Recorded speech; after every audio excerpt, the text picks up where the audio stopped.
Hello and hi குட்டீஸ் and friends எல்லாரும் எப்படி இருக்கீங்க? ஒரு சூப்பரான ஹேர் மாஸ்க் தாங்க நாம் இப்போ பார்க்க போகிறோம். எந்த வயசுலேயும் ஈஸியாக நாம் ஹேரை வளர்த்துக்கலாம். ஹேர் எனக்கு வளரவே இல்லை, ரொம்பவே குட்டையாக இருக்குது, ஹேர் ரொம்ப அடர்த்தி இல்லாமல் இருக்குது அப்படிங்கிற கவலையை விடுங்க. கண்டிப்பாக உங்களாலேயும் முடியும். 30 வயசானாலும் வளர்த்திக்கலாம், 40 வயசானாலும் வளர்த்திக்கலாம். கண்டிப்பாக எல்லாராலையும் முடியும். என்னால் முடிஞ்சுது அப்படின்னா கண்டிப்பாக உங்களாலேயும் முடியும்.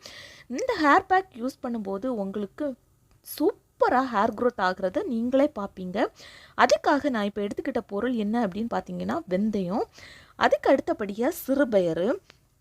எந்த ஒரு பொருளுமே நமக்கு வீட்டிலே கிடைக்கக்கூடிய ஈஸியான பொருட்களை வச்சு தாங்க நான் ஹேர் மாஸ்க் எப்போவுமே போடுவேன். தேர்ட் என்ன அப்படின்னு பார்த்தீங்கன்னா உளுந்து. எல்லா பொருட்களுமே ஈஸியாக நம்மளோட கிச்சனில் கிடைக்கக்கூடிய பொருட்கள். இந்த பொருட்களை வச்சு எப்படி சூப்பரான ஹேர் மாஸ்க் ரெடி பண்ணலாம் அப்படிங்கிறத நாம் இப்போ பார்க்கலாம். இந்த 3 பொருட்களையுமே சம அளவு எடுத்துக்கோங்க. எடுத்து தண்ணியில் நாம் ஊற போட்டு எடுத்து வச்சுக்கணும். இந்த வெந்தயம் யூஸ் பண்ண பிடிக்கலை, எனக்கு ஒத்துக்கிடாது அப்படிங்கிறவங்க இந்த வெந்தயத்தை ஸ்கிப் பண்ணிக்கலாம்.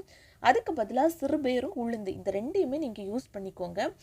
வெந்தயம் அதுக்கப்புறமா ஆலோவேரா ஜெல், அதாவது கற்றாழை ஒரு சிலருக்கு ஒத்துக்காது, அதாவது சைனஸ் ப்ராப்ளம் உள்ளவங்களுக்கு ஒத்துக்காது. நீங்கள் ரொம்ப கம்பல் பண்ணி அதை உங்களுக்காக ஒத்துக்க வைக்க வேண்டாம்.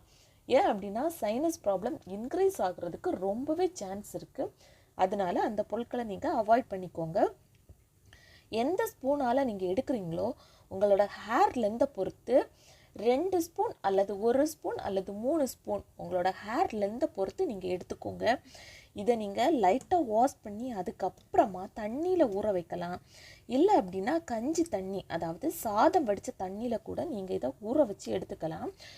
பட் 1 டே ஃபுல்லாக இது கம்ப்ளீட்டாக ஊறி வரணும். ஊறி வரும்போது இது சூப்பராக பொஃபி வரும். இதை நாம் அரைச்சி எடுத்துக்க போகிறோம். இந்த மாதிரி நம்ம தண்ணி விட்டு மூடி வச்சுக்க போகிறோம். எந்த வயசுலேயுமே நீங்கள் கவலைப்படவே வேண்டாம். எனக்கு 30 வயசு ஆகிட்டு, எனக்கு 40 வயசு ஆகிட்டு, எனக்கு 20 வயசுலேயே அவ்வளோ முடியும் கொட்டுது அப்படிங்கிற எந்த ஒரு கவலையுமே வேண்டாம். இன்ட்ரெஸ்டிங்கான ஹேர் க்ரோத் டிப்ஸ் வேணும் அப்படின்னா நம்ம channel Chris 2021 live to the way subscribe பண்ணிக்கோங்க. ஏகப்பட்ட டிப்ஸ் நம்மளோட சேனலில் இருக்குது, அதை நீங்கள் ஃபாலோ பண்ணுங்கள். இப்போது இது ஊறி இந்த மாதிரி தான் இருக்கும். இதை தான் நாம் இப்போ எடுத்து அரைச்சிக்க போகிறோம். இதோட கன்சிஸ்டன்சியை பாருங்கள், சூப்பராக ஊறி வந்திருக்கு பார்த்தீங்களா? இதில் நம்ம எடுத்துக்கிற எல்லா பொருட்களையுமே நம்ம உள்ளுக்காகவும் எடுத்துக்கலாம், நம்மளோட ஹேர் மாஸ்க்குக்கும் யூஸ் பண்ணிக்கலாம். இது ரொம்பவே ஹெல்ப்ஃபுல்லாக இருக்கும் நம்மளோட ஹேர் க்ரோத் ப்ளஸ் நம்மளோட உடம்புக்கு. இதை நம்ம ஒரு மிக்ஸி ஜாரில் போட்டு மொத்தமாக தண்ணி விட்டு அரைக்கக்கூடாது, கொஞ்சம் கொஞ்சமாக தான் தண்ணி விட்டு அரைச்சி எடுத்துக்க போகிறோம். ஆல்ரெடி நான் சொல்லியிருந்தேன், அந்த தண்ணிக்கு பதிலாக நீங்கள் கஞ்சி தண்ணி கூட சேர்த்துக்கலாம். அது இன்னும் 100% பெனிஃபிட்டை கொடுக்கும். அதுக்காக நீங்கள் தண்ணிக்கு பதிலாக கஞ்சி தண்ணி கூட சேர்த்துக்கலாம். அதுக்காக ரொம்ப சூடாக கஞ்சி தண்ணியை சேர்த்துக்காங்க. இதை இப்போ அரைச்சி எடுத்துகிட்டு வந்துடலாம். ரொம்ப சூடாக தண்ணி விட்டு அரைக்கும் போது, அதாவது ரொம்ப சூடாக தண்ணி விட்டு, அதாவது கஞ்சி தண்ணி விட்டு அரைக்கும் போது அதை விட்டு நமக்கு அரைக்கவும் முடியாது, நம்ம ஹேரில் அப்ளை பண்ணுறதுக்கு முடியாது. அதனால் அந்த கஞ்சி தண்ணி ரொம்பவே ஆறுனதாக பார்த்து எடுத்துக்கோங்க. இதை இப்போ நம்ம ஃபில்ட்ரு பண்ணி எடுத்துக்க போகிறோம். அதுக்காக ஒரு பவுல் எடுத்து மேலே ஈஸியாக ஃபில்டர் ஆகி வர்றது மாதிரியான ஒரு கிளாத் போட்டு அதில் இதை பிழிஞ்சு எடுத்துக்கோங்க. சூப்பரான ஹேர் மாஸ்க் நமக்கு ரெடி ஆகியாச்சு.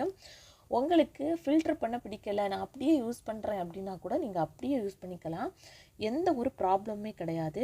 ஆனால் இந்த ஹேர் மாஸ்க்கை யூஸ் பண்ணுறதுக்கு முன்னாடி, இந்த ஹேர் மாஸ்க் மட்டும் இல்லைங்க, எந்த ஒரு ஹேர் மாஸ்க் யூஸ் பண்ணுறதுக்கு முன்னாடியும் கண்டிப்பாக ஹேர் ஃபுல்லாக ஆயில் அப்ளை பண்ணிவிட்டு மட்டும்தான் ஹேர் மாஸ்க்கை நம்ம ஹேரில் அப்ளை பண்ணணும். இல்லை அப்படின்னா நம்ம ப்ரிப்பேர் பண்ணி வச்சுருக்கிற இந்த ஹேர் மாஸ்கில் லைட்டாக 1 அல்லது 2 ஸ்பூன் ஹேர் ஆயில் விட்டு நல்லா மிக்ஸ் பண்ணிவிட்டு அதை கூட நீங்கள் ஹேரில் அப்ளை பண்ணிக்கலாம். ஃபஸ்ட்டு ஸ்கேல்ப் ஃபுல்லாக அப்ளை பண்ணிக்கணும். அதுக்கப்புறமா உங்கள் ஹேர் ஃபுல்லாக அப்ளை பண்ணி 5 to 20 மினிட்ஸ் அதை அப்படியே விட்டுருங்க. அதுக்கப்புறமா ஹேரை அலசி எடுத்துகிட்டு வாங்க. சூப்பரான அதுவும் ஹெல்த்தியான ஹேர் க்ரோத் ஆகிறத நீங்கள் பார்ப்பீங்க. உங்களுக்கு ரொம்பவே சேஞ்சஸ் தெரியும். யாராக இருந்தாலுமே கண்டிப்பாக ஹேரை வந்து க்ரோத் பண்ணலாங்க. அதுக்கு நான் கேரண்டி, கண்டிப்பாக யாராக இருந்தாலுமே ஹேரை வந்து க்ரோத் பண்ணிக்கலாம். Start to love your self, everything will be change.